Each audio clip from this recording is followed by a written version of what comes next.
Bismillahirrahmanirrahim. Assalamualaikum warahmatullahi wabarakatuh. Syukur alhamdulillah kita bisa berjumpa kembali di channel ini. Shalawat dan salam semoga tetap tercurahkan kepada junjungan kita, yakni Nabi besar Muhammad sallallahu alaihi wasallam. Allahumma sholli ala sayyidina Muhammad wa ala ali sayyidina Muhammad. Harapan dan doaku semoga saudara-saudaraku selalu diberi kesehatan, dipanjangkan umurnya, diampuni dosanya, dilapangkan rezekinya. Amin ya rabbal alamin.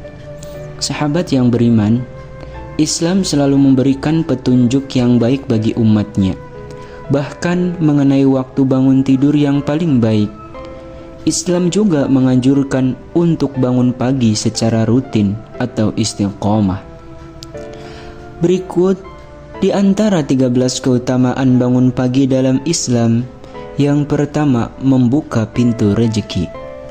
Ketika Rasulullah SAW pulang dari sholat subuh dari Masjid Nabawi, beliau mendapati putrinya bernama Fatimah masih dalam kondisi tidur.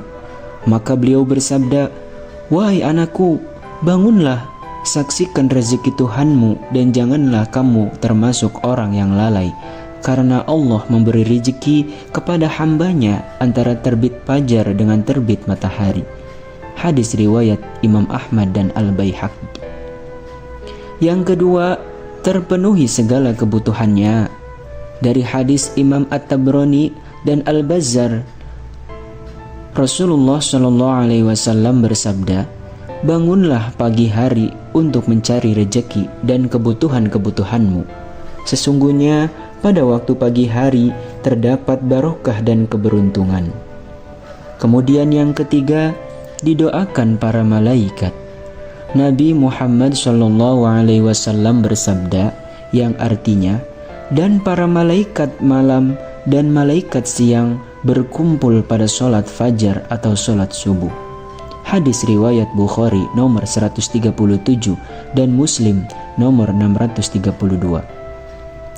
Rasulullah SAW bersabda, "Tiap menjelang pagi hari, dua malaikat turun.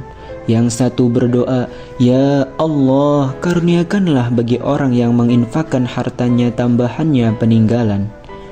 Malaikat yang satu lagi berdoa, 'Ya Allah, timpakan kerusakan bagi harta yang ditahannya.'" Muttafaqun alaih. Yang keempat, mendapatkan ampunan Allah Subhanahu wa Ta'ala. Rasulullah SAW bersabda, "Siapa saja yang memasuki pagi hari, ia tidak berniat menzolimi seseorang, maka diampuni baginya terhadap segala dosa. Dan siapa saja yang memasuki pagi hari berniat menolong orang yang teraniaya, memenuhi keperluan orang yang Islam, maka baginya pahala seperti pahala haji mabrur." Hadis dikutip dalam kitab Nashoibul Ibad karya Syekh Nawawi. Yang kelima, jauh dari rasa malas. Rasulullah SAW bersabda, "Setan membuat 3 ikatan di tengkuk leher bagian belakang salah seorang dari kalian ketika tidur. Di setiap ikatan setan akan mengatakan, 'Malam masih panjang, tidurlah.' Jika ia bangun lalu berzikir pada Allah, lepaslah 1 ikatan. Kemudian jika ia berwudu, lepas lagi 1 ikatan. Dan kemudian jika ia mengerjakan sholat, lepaslah ikatan terakhir. Di pagi hari dia akan bersemangat dan bergembira. Jika tidak melakukan seperti ini, dia tidak ceria dan menjadi malas." Hadis riwayat Bukhari dan Muslim. Yang keenam, mendapat berkah dari Allah Subhanahu wa Ta'ala. Nabi SAW mendoakan mereka yang bangun sebelum subuh, "Allahumma barik li ummati fi bukuriha." Ya Allah, berkahilah umatku di waktu paginya. Hadis riwayat Abu Daud dan Tirmizi dan Ibnu Majah, dan juga Syekh Albani mengatakan bahwa hadis ini sahih. Nabi Muhammad SAW juga bersabda, "Keberkahan bagi umatku mengalir di waktu pagi buta mereka." Hadis riwayat Ad-Dabrani dalam Al-Awsat.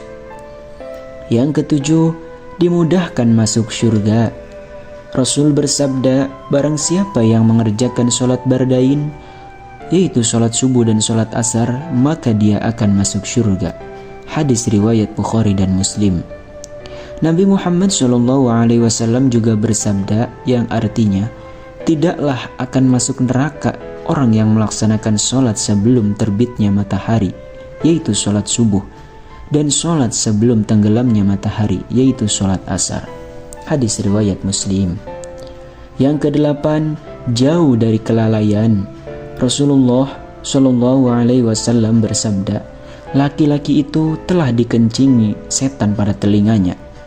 Maksud dari dalil di atas adalah orang yang malas bangun pagi, maka berarti ia adalah orang yang lalai karena lebih memilih untuk tidur sesuai bisikan setan. Allah juga berfirman, dan sebutlah nama Tuhanmu dalam hatimu dengan merendahkan diri dan rasa takut, dan dengan tidak mengeraskan suara di waktu pagi dan petang, dan janganlah kamu termasuk orang-orang yang lalai.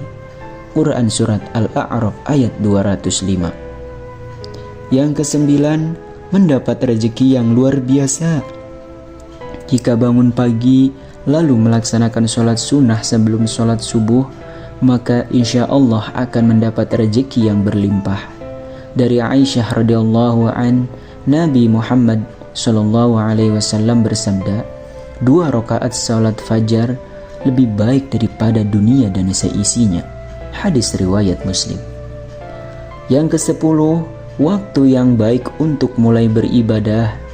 Dari sahabat Abu Hurairah Nabi Muhammad SAW bersabda, sesungguhnya agama itu mudah, tidak ada seorang pun yang membebani dirinya di luar kemampuannya, kecuali dia akan dikalahkan.